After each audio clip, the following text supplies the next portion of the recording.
ಜಗತ್ತಿನಾದ್ಯಂತ ಇವತ್ತು ಬಹು ಬೇಡಿಕೆ ಇರುವಂತಹ ಮಿಸೈಲ್ ಯಾವುದು ಅಂತಂದ್ರೆ ಮಿಸೈಲ್ ಯಾವುದು ಅಂತಂದ್ರೆ ಈ ಬ್ರಹ್ಮೋಸ್.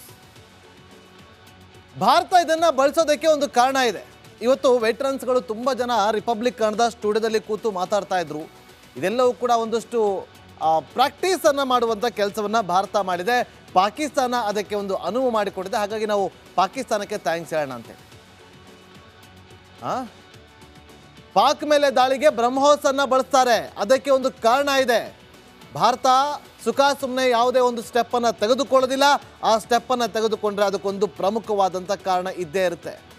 26 ಜನರ ಬಲಿಯನ್ನ ಪಡೆದುಕೊಂಡಂಥ ಉಗ್ರರ ಸಂಹಾರಕ್ಕೆ ಇವತ್ತು ಭಾರತ ನಿಂತಿದೆ. ಅದನ್ನ ಮಾಡ್ತಾ ಇದೆ, ಮುಂದಕ್ಕೂ ಕೂಡ ಮಾಡುತ್ತೆ. ಉಗ್ರ ಮುಕ್ತ ಭಾರತ ಮಾಡೋದಕ್ಕೆ ಇವತ್ತು ಕೇಂದ್ರ ಸರ್ಕಾರ ಮುಂದಾಗಿದೆ. ಅದಕ್ಕೆ ಬ್ರಹ್ಮೋಸ್ ಅನ್ನ ಪ್ರಮುಖವಾದಂಥ ಅಸ್ತ್ರವನ್ನಾಗಿ ಬಳಕೆ ಮಾಡಿಕೊಳ್ತು. ಪಾಕ್ ಮೇಲೆ ದಾಳಿಗೆ ಖತರ್ನಾಕ್ ಮಿಸೈಲ್ ಅನ್ನ ಬಳಸೋದು ಅನಿವಾರ್ಯ ಆಗಿತ್ತು ಭಾರತಕ್ಕೆ. ಕಾರಣ ಏನು ಗೊತ್ತಾ? ಈ ಬ್ರಹ್ಮೋಸ್ನ ಸ್ಪೀಡ್ ಇದೆಯಲ್ಲ, ಶಬ್ದಕ್ಕಿಂತ 3 ಪಟ್ಟು ಹೆಚ್ಚು ಸ್ಪೀಡ್ ಇದೆ. ಇದು ಪಾಕಿಸ್ತಾನದ ಬಳಿ ಇರುವಂಥ ಏರ್ ಡಿಫೆನ್ಸ್ ಸಿಸ್ಟಮ್ಗಳಿದೆಯಲ್ಲ, ಆ ಏರ್ ಡಿಫೆನ್ಸ್ ಸಿಸ್ಟಮ್ಗೆ ಅದನ್ನು ಕಾಯೋದಕ್ಕಾಗೋದೇ ಇಲ್ಲ. ಅದು ತನ್ನ ರೆಡಾರನ್ನು ಕೂಡ ಬಳಕೆ ಮಾಡಿದ್ರು ಕೂಡ, ಎಷ್ಟೇ ಕಣ್ಗಾವಲು ಇಟ್ಟರೂ ಕೂಡ ಅದು ಕಾಣೋದೇ ಇಲ್ಲ. ಅಷ್ಟು ವೇಗವಾಗಿ ನುಗ್ಗುತ್ತೆ. ಇದು ಕೆಪಾಸಿಟಿ ಬ್ರಹ್ಮೋಸ್. ಅತಿ ವೇಗದ ಸೂಪರ್ಸಾನಿಕ್ ಕ್ರೂಸ್ ವಿಶ್ವದಲ್ಲೇ ಇದು ಟಾಪಲ್ಲಿದೆ. ಶಬ್ದಕ್ಕಿಂತ 3 ಪಟ್ಟು ವೇಗದಲ್ಲಿ ಇದು ಸ್ಪೀಡಾಗಿ ಹೋಗುತ್ತೆ, ನುಗ್ಗುತ್ತೆ ಬ್ರಹ್ಮೋಸ್. 1 ಸೆಕೆಂಡ್ಗೆ 1 ಕಿಲೋಮೀಟರ್ ವೇಗದಲ್ಲಿ ಇದು ನುಗ್ಗುತ್ತೆ. 300 ಕಿಲೋಮೀಟರ್ ದೂರದ ಗುರಿಯನ್ನ ಬ್ರಹ್ಮೋಸ್ ಹೊಡೆದು ಛಿದ್ರ ಮಾಡುತ್ತೆ. ಪಾಕಿಸ್ತಾನದ ರಡಾರ್ ಆಗಲಿ, ಶತ್ರು ದೇಶದ ಯಾವುದೇ ರಡಾರ್ಗೂ ಕೂಡ ಇದು ಕೈಗೆ ಸಿಗೋದಿಲ್ಲ. ಆ ರಡಾರ್ ಕಾಣದಂತೆ, ರಡಾರ್ಗೆ ಕೈ ಸಿಗದಂತೆ ಈ ಬ್ರಹ್ಮೋಸ್ ನುಗ್ಗುತ್ತೆ. ಆ ರೀತಿಯಾದಂತಹ ಸ್ಪೀಡ್ ಇದರಲ್ಲಿದೆ. ನೋಡಿ, ಇದು ಒಂದು ಟಾರ್ಗೆಟ್ ಅನ್ನ ಫಿಕ್ಸ್ ಮಾಡಿ ಇದನ್ನ ಉಡಾವಣೆ ಮಾಡಿದ್ಮೇಲೆ ಅದರ ಮಾರ್ಗವನ್ನು ಕೂಡ ಬದಲಿಸ್ಬೋದು.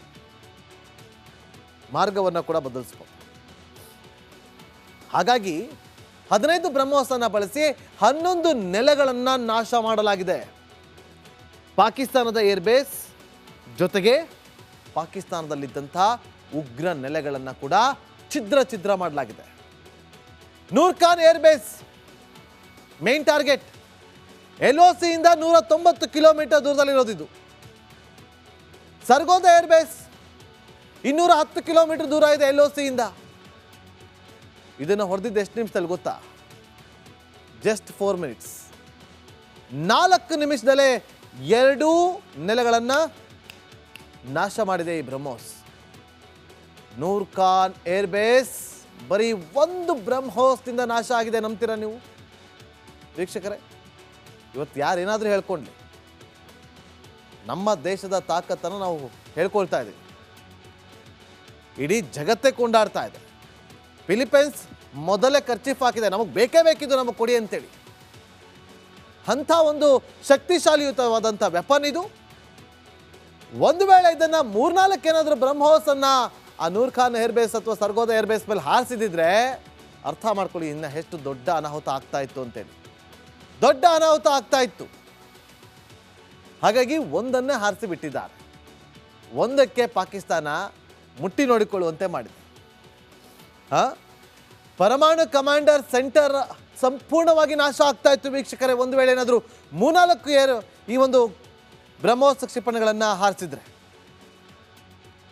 ಪಾಕಿಸ್ತಾನದ ಪ್ರಧಾನಿ ಶಹಬಾಜ್ ಅವರು ಅದರ ಕಚೇರಿ ಹತ್ರ ಬೀಳ್ತಲ್ಲ, ಆಗ ಓಡಗೆ ಎಲ್ಲೋ ಭುಗತಾಗ್ತಾರೆ. ಅಯ್ಯಯ್ಯೋ ಬೇಡಪ್ಪ ಭಾರತವ್ರ ಸವಾಸ ಅಂತೇಳಿ. ಪಾಕಿಸ್ತಾನದವರು ನೂರ್ಖಾನ್ ಅಂತಿದೆಯಲ್ಲ, ನೂರ್ಖಾನ್ ಏರ್ಬೇಸ್, ಅಲ್ಲಿಂದ 15 ಕಿಲೋಮೀಟರ್ ದೂರದಲ್ಲೇ ಅಣ್ವಸ್ತ್ರವನ್ನು ಇಟ್ಟಿರೋದು. ನೂರ್ಖಾನ್ ಏರ್ಬೇಸ್ನಿಂದ ಪ್ರಧಾನಮಂತ್ರಿಗಳ ಕಚೇರಿ ಇರೋದು ಕೇವಲ 20 ಕಿಲೋಮೀಟರ್ ದೂರದಲ್ಲಿ. ಯಾರೊಬ್ಬರು ಒಂದು ಸೋಷಿಯಲ್ ಮೀಡಿಯಾದಲ್ಲಿ ಅಪ್ಲೋಡ್ ಮಾಡ್ತಾ ಇದ್ರು, ಒಂದಷ್ಟು ಪಾಯಿಂಟ್ಗಳನ್ನು ಗಮನಿಸ್ತಾ ಇದ್ದೆ. ವಾಟ್ಸಪ್ಪಲ್ಲಿ ಕೂಡ ಕೆಲವರು ಕಳಿಸ್ತಾ ಇದ್ರು. ಅವತ್ತು ಬ್ರಹ್ಮೋಸ್ ಹೋಗಿ ಬಿದ್ದಿದ್ದು ಇವತ್ತು ಕೂಡ ಪಾಕಿಸ್ತಾನದಲ್ಲಿ ಭೂಕಂಪನ ಆಗ್ತಾ ಇದೆ. ಅದು ಬ್ರಹ್ಮೋಸ್ನ ಕೆಪಾಸಿಟಿ ಅಂತ. ಪ್ರಧಾನಿ ಕಚೇರಿ ಹೊಡೆಯೋದು ದೊಡ್ಡ ವಿಚಾರ ಏನಿರಲಿಲ್ಲ, ಸೆಕೆಂಡ್ಗಳು ಸಾಕಾಗಿತ್ತು. ಈ ಬ್ರಹ್ಮೋಸ್ಗಳು ಬಂದು ಅದರ ಏರ್ಬೇಸ್ಗಳನ್ನು, ಉಗ್ರ ನೆಲೆಗಳನ್ನು ಹೊಡೆದಾಕೋದು ಪಾಕಿಸ್ತಾನದಕ್ಕೆ ನೋಡ್ಕೊಳಕ್ಕಾಗಲಿಲ್ಲ, ಕಣ್ಣಾರ ನೋಡೋದಕ್ಕಾಗಲಿಲ್ಲ. ಸಾಕಪ್ಪ ಇದ್ರ ಸವಾಸ, ಇದನ್ನು ನಾವು ಕಂಟ್ರೋಲ್ ಮಾಡೋದು ಕಷ್ಟ ಇದೆ, ಇದನ್ನು ನಾವು ಇಂಟರ್ಸೆಪ್ಟ್ ಮಾಡೋದು ಕಷ್ಟ ಇದೆ ಅಂತ ಗೊತ್ತಾಗಿ ಪಾಕಿಸ್ತಾನ ಬೇಸ್ತು ಬಿದ್ದೋಯ್ತು. ಇದೇ ಕಾರಣಕ್ಕೋಸ್ಕರ ಕದನ ವಿರಾಮಕ್ಕೆ ಬೇಡಿಕೊಂಡಿದ್ದು ಪಾಕಿಸ್ತಾನ ಅಮೆರಿಕದ ಬಳಿ ಹೋಗಿ, ಬೇಡ ಪ್ಲೀಸ್ ಹೇಳಿ ಭಾರತದವ್ರಿಗೆ ಸಾಕು ಅಂತೇಳಿ ಹಾರಿಸಿದ್ದು 15 ಮಿಸೈಲ್ಗಳಾದರೂ ಕೂಡ ಅಲ್ಲಿನ 11 ನೆಲೆಗಳು ಧ್ವಂಸ ಆಗಿದೆ. ಸುಸ್ತಾದಂಥ ಪಾಕಿಸ್ತಾನ ಕದನ ವಿರಾಮಕ್ಕೆ ಮುಂದಾಗಿತ್ತು. ಇದೇ ಕಾರಣಕ್ಕೋಸ್ಕರ ಭಾರತ ತನ್ನ ಶಕ್ತಿಯುತವಾದಂಥ ಅಸ್ತ್ರವನ್ನು ಬಳಕೆ ಮಾಡೋದಕ್ಕೆ ಕಾರಣ. ಜಗತ್ತಿನಾದ್ಯಂತ ಇವತ್ತು ಬಹು ಬೇಡಿಕೆ ಇರುವಂಥ ಮಿಸೈಲ್ ಯಾವುದು ಅಂತಂದರೆ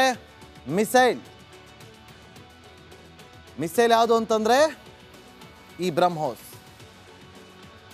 ಭಾರತ ಇದನ್ನು ಬಳಸೋದಕ್ಕೆ ಒಂದು ಕಾರಣ ಇದೆ. ಇವತ್ತು ವೆಟ್ರನ್ಸ್ಗಳು ತುಂಬ ಜನ ರಿಪಬ್ಲಿಕ್ ಕನ್ನಡದ ಸ್ಟುಡಿಯೋದಲ್ಲಿ ಕೂತು ಮಾತಾಡ್ತಾ ಇದ್ರು. ಇದೆಲ್ಲವೂ ಕೂಡ ಒಂದಷ್ಟು ಪ್ರಾಕ್ಟೀಸನ್ನು ಮಾಡುವಂಥ ಕೆಲಸವನ್ನು ಭಾರತ ಮಾಡಿದೆ. ಪಾಕಿಸ್ತಾನ ಅದಕ್ಕೆ ಒಂದು ಅನುವು ಮಾಡಿಕೊಟ್ಟಿದೆ. ಹಾಗಾಗಿ ನಾವು ಪಾಕಿಸ್ತಾನಕ್ಕೆ ಥ್ಯಾಂಕ್ಸ್ ಹೇಳೋಣ ಅಂತೇಳಿ. ಪಾಕ್ ಮೇಲೆ ದಾಳಿಗೆ ಬ್ರಹ್ಮೋಸನ್ನು ಬಳಸ್ತಾರೆ, ಅದಕ್ಕೆ ಒಂದು ಕಾರಣ ಇದೆ. ಭಾರತ ಸುಮ್ಮನೆ ಯಾವುದೇ ಒಂದು ಸ್ಟೆಪ್ಪನ್ನು ತೆಗೆದುಕೊಳ್ಳೋದಿಲ್ಲ. ಆ ಸ್ಟೆಪ್ಪನ್ನು ತೆಗೆದುಕೊಂಡ್ರೆ ಅದಕ್ಕೊಂದು ಪ್ರಮುಖವಾದಂಥ ಕಾರಣ ಇದ್ದೇ ಇರುತ್ತೆ. 26 ಜನರ ಬಲಿಯನ್ನು ಪಡೆದುಕೊಂಡಂಥ ಉಗ್ರರ ಸಂಹಾರಕ್ಕೆ ಇವತ್ತು ಭಾರತ ನಿಂತಿದೆ, ಅದನ್ನು ಮಾಡ್ತಾ ಇದೆ, ಮುಂದಕ್ಕೂ ಕೂಡ ಮಾಡುತ್ತೆ. ಉಗ್ರ ಮುಕ್ತ ಭಾರತ ಮಾಡೋದಕ್ಕೆ ಇವತ್ತು ಕೇಂದ್ರ ಸರ್ಕಾರ ಮುಂದಾಗಿದೆ. ಅದಕ್ಕೆ ಬ್ರಹ್ಮೋಸನ್ನು ಪ್ರಮುಖವಾದಂಥ ಅಸ್ತ್ರವನ್ನಾಗಿ ಬಳಕೆ ಮಾಡಿಕೊಳ್ತು. ಪಾಕ್ ಮೇಲೆ ದಾಳಿಗೆ ಖತರ್ನಾಕ್ ಮಿಸೈಲನ್ನು ಬಳಸೋದು ಅನಿವಾರ್ಯ ಆಗಿತ್ತು ಭಾರತಕ್ಕೆ. ಕಾರಣ ಏನು ಗೊತ್ತಾ? ಈ ಬ್ರಹ್ಮೋಸ್ನ ಸ್ಪೀಡ್ ಇದೆಯಲ್ಲ, ಶಬ್ದಕ್ಕಿಂತ 3 ಪಟ್ಟು ಹೆಚ್ಚು ಸ್ಪೀಡ್ ಇದೆ. ಇದು ಪಾಕಿಸ್ತಾನದ ಬಳಿ ಇರುವಂಥ ಏರ್ ಡಿಫೆನ್ಸ್ ಸಿಸ್ಟಮ್ಗಳಿದೆಯಲ್ಲ, ಆ ಏರ್ ಡಿಫೆನ್ಸ್ ಸಿಸ್ಟಮ್ಗೆ ಅದನ್ನು ಕಾಯೋದಕ್ಕಾಗೋದೇ ಇಲ್ಲ. ಅದು ತನ್ನ ರೆಡಾರನ್ನು ಕೂಡ ಬಳಕೆ ಮಾಡಿದ್ರು ಕೂಡ, ಎಷ್ಟೇ ಕಣ್ಗಾವಲಿಟ್ಟರೂ ಕೂಡ ಅದು ಕಾಣೋದೇ ಇಲ್ಲ, ಅಷ್ಟು ವೇಗವಾಗಿ ನುಗ್ಗುತ್ತೆ. ಇದು ಕೆಪಾಸಿಟಿ ಬ್ರಹ್ಮೋಸ್. ಅತಿ ವೇಗದ ಸೂಪರ್ಸಾನಿಕ್ ಕ್ರೂಸ್ ವಿಶ್ವದಲ್ಲೇ ಇದು ಟಾಪಲ್ಲಿದೆ. ಶಬ್ದಕ್ಕಿಂತ 3 ಪಟ್ಟು ವೇಗದಲ್ಲಿ ಇದು ಸ್ಪೀಡಾಗಿ ಹೋಗುತ್ತೆ, ನುಗ್ಗುತ್ತೆ ಬ್ರಹ್ಮೋಸ್. 1 ಸೆಕೆಂಡ್ಗೆ 1 ಕಿಲೋಮೀಟರ್ ವೇಗದಲ್ಲಿ ಇದು ನುಗ್ಗುತ್ತೆ. 300 ಕಿಲೋಮೀಟರ್ ದೂರದ ಗುರಿಯನ್ನ ಬ್ರಹ್ಮೋಸ್ ಹೊಡೆದು ಛಿದ್ರ ಮಾಡುತ್ತೆ. ಪಾಕಿಸ್ತಾನದ ರಡಾರ್ ಆಗಲಿ, ಶತ್ರು ದೇಶದ ಯಾವುದೇ ರಡಾರ್ಗೂ ಕೂಡ ಇದು ಕೈಗೆ ಸಿಗೋದಿಲ್ಲ. ಆ ರಡಾರ್ ಕಾಣದಂತೆ, ರಡಾರ್ಗೆ ಕೈ ಸಿಗದಂತೆ ಈ ಬ್ರಹ್ಮೋಸ್ ನುಗ್ಗುತ್ತೆ. ಆ ರೀತಿಯಾದಂತಹ ಸ್ಪೀಡ್ ಇದರಲ್ಲಿದೆ. ನೋಡಿ, ಇದು ಒಂದು ಟಾರ್ಗೆಟ್ ಅನ್ನ ಫಿಕ್ಸ್ ಮಾಡಿ ಇದನ್ನ ಉಡಾವಣೆ ಮಾಡಿದ್ಮೇಲೆ ಅದರ ಮಾರ್ಗವನ್ನು ಕೂಡ ಬದಲಿಸಬಹುದು.